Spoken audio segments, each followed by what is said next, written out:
España se inicia la ley, ¿no? La primera ley de igualdad y empiezan a tomar medidas, pero fijaros, 2007, es que es antes de ayer, o sea, aquí en España llevamos un retraso enorme, o sea, realmente hace nada de tiempo que hemos empezado con esto, ¿no?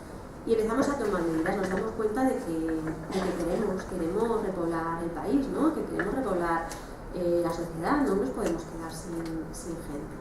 Y empieza a surgir la idea de conciliación. ¿Qué es la conciliación? ¿Para qué sirve? Pues claro, iniciar proyectos de conciliación que a priori, pues yo os lo cuento y diréis, oh, qué bien, ¿no? Y muchos de vosotros diréis, pues en mi empresa no se hace nada, yo estoy aquí pensando que, bueno, bien, es que implantar proyectos de conciliación es muy complicado, complicadísimo. O sea, realmente la conciliación, a priori, cuando hablamos de ella y cuando yo cuento en una empresa, oye, ¿tú tienes programas de conciliación? Pues claro, las respuestas normalmente son sí, yo tengo una guardería o les doy un dinero cuando tienen un hijo, y eso no es conciliar. Conciliar, hablamos de otra cosa, ¿vale? Entonces, esto, ¿cómo se lo han tomado? Pues las empresas al final se lo tomaban siempre como un coste. Van a perder dinero. Cuando se apuesta por conciliación, la empresa intuye que va a perder dinero. Existe un coste, ¿vale? De hecho, muchos ni siquiera quieren llevar a cabo proyectos de conciliación o iniciativas de conciliación. Todavía estamos aquí en este país, todavía estamos así, ¿de acuerdo? Pues vamos a ver, claro, en el ámbito educativo, ¿qué es lo que se necesita? Pues se necesita también la conciliación. Porque el ámbito educativo no deja de ser una estructura igual o similar a una empresa. Muy similar. Está formada por familias. Y cuando iniciamos un proyecto educativo en un colegio, deberíamos de pensar en las familias. Deberíamos de pensar en ellas. Evidentemente, no se piensa. Yo cuando hablo de familias me refiero a todo, a padre, madre, madre, madre, padre, padre, madre sola, padre solo y los hijos que tengan, ¿de acuerdo? Entonces, se debería de pensar en las familias. ¿Lanzarse y hacer un cambio de este tipo? Pues claro, seguramente que si todavía en la empresa estamos pensando que fíjate que va a ser un coste, en el ámbito educativo me imagino que mucho más que va a ser un coste. ¿Cuáles son las estrategias que muchas veces nos echan para atrás para llevar a cabo estos cambios? Bien, no es prioritario, mejor que las familias se sigan adaptando. ¿Para qué vamos a cambiar ahora esto o lo otro? Pues nada, que las familias sigan así, ¿no? ¿Para qué vamos a cambiar? ¿De acuerdo?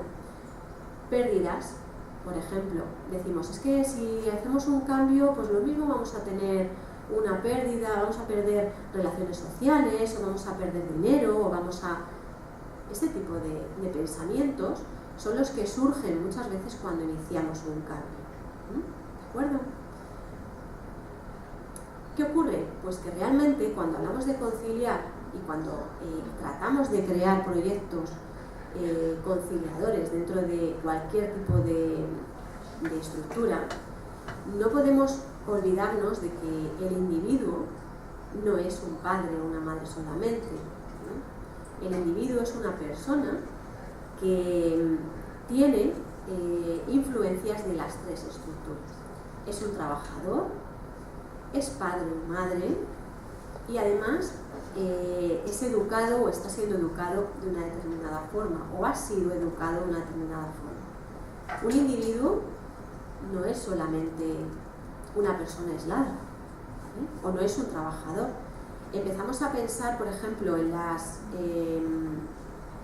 empresas que inician este tipo de cambios, lo que empiezan a pensar es que el ser humano deja de ser, el trabajador deja de ser un número, se le empieza a tratar como un ser humano. La empresa empieza a mostrar interés por esa persona. ¿Cómo es? ¿Qué le gusta? ¿Qué hace? ¿Qué problemas tiene? Y se empiezan a dar cuenta de que la mayor preocupación de cualquier persona es su familia. Es su familia. Si creas un proyecto, una iniciativa en la que muestras atención por su familia, en la que eres flexible, el trabajador va a funcionar muchísimo mejor, va a trabajar mejor. ¿Por qué? Pues porque no es solamente un trabajador, es una persona, que cuando llega a casa pues tiene que hacer una serie de cosas, y que le gusta leer libros y pasear e ir al campo, que tiene más intereses que trabajar. En un centro educativo tendríamos que empezar a pensar igual. El niño no es un alumno, la madre no es solamente una madre, el padre no es solamente un padre, o sea, hay una vida detrás de todo esto que vemos, ¿no? Y así mismo con los profesores. El profesor o profesora también es una persona y tiene una vida. Ahora mismo nos encontramos con una sociedad complicada a la hora de poner en marcha también estos proyectos, porque nos obliga a tener que abrir la visión que tenemos. Las familias son muy diversas, pero muy diversas en muchísimos ámbitos y de muchísimos tipos. Aquí podemos ver incluso la interculturalidad, no podemos olvidarnos de la interculturalidad.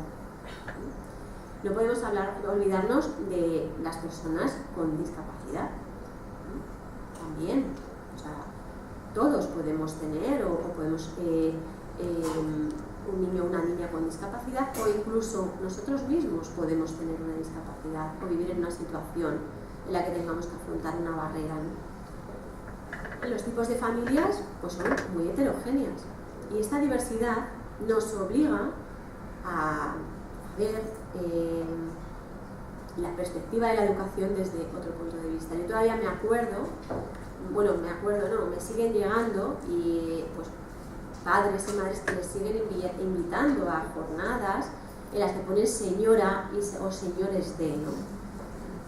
Eso ya ahora mismo no debería de existir, ¿no? Y firmar solamente uno, los señores de, mejor ni son señores de nada. La familia hay que contemplarla de una forma muy, muy abierta. Y cualquier iniciativa que se haga debería de contemplar todas estas perspectivas y todas estas visiones o necesidades que pueden tener cada uno de ellos.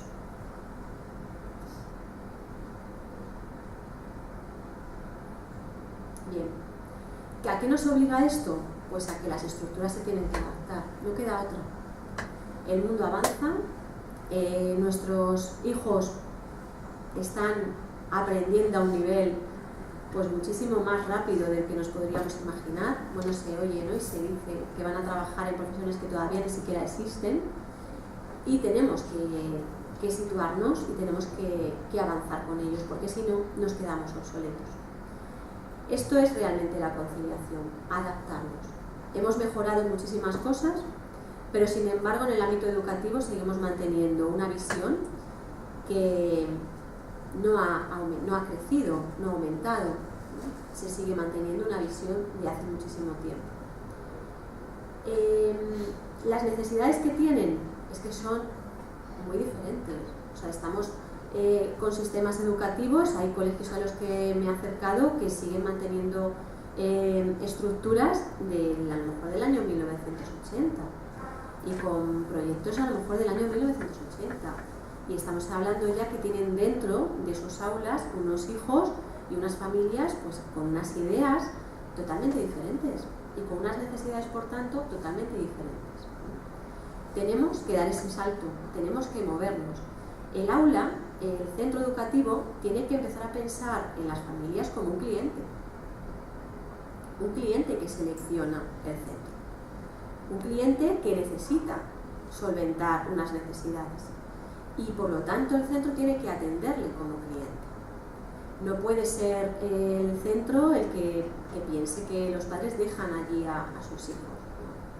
Y que los abandonan, o que, fíjate, no. Es que tenemos que dar ese salto y mejorar esos centros.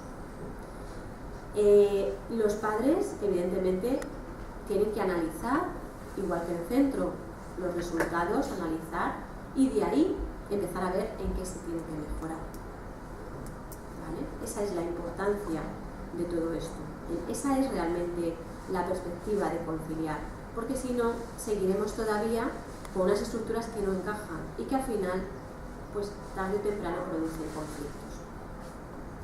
Fijaros en el cambio de mentalidad que tienen las empresas que innovan desde este punto de vista. Innovan y empiezan a pensar en sus empleados desde el punto de vista de la retención del talento, el compromiso. En lo que trabajan es en el compromiso. Quieren empleados que estén comprometidos con su empresa. Bien, ¿por qué no hacemos lo mismo en los centros educativos? ¿Por qué no tratamos de retener el talento? ¿Por qué no el centro educativo empieza a tener familias comprometidas con su proyecto, que quieren luchar por su proyecto, que se ven reflejadas en eso? Cuando antes, en la diapositiva segunda, ¿no?, que decíamos, ¿cuándo se inicia todo esto? Y es con la lógica empresarial de tratar de tener una buena imagen de cara al exterior. Claro, ¿por qué no tratamos de que el centro trate de tener esa buena imagen de cara al interior? Lo bonito sería que las familias del centro estén súper contentas con él, ¿no? Y que hablen bien. Eso es tener una buena imagen. ¿De acuerdo? Familias que realmente se sienten comprometidas con ello, implicados en lo que están haciendo.